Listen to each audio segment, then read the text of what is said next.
All right, so going to be pulling off the transmission on this 4A-GE motor.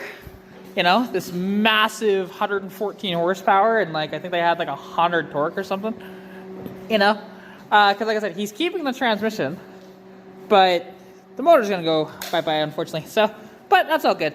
He's gonna wanting to put in like a 2ZZ motor, or 2ZZ if you're American. So yeah. Now, because it's not too bad to access these bell housing bolts though. Not at all.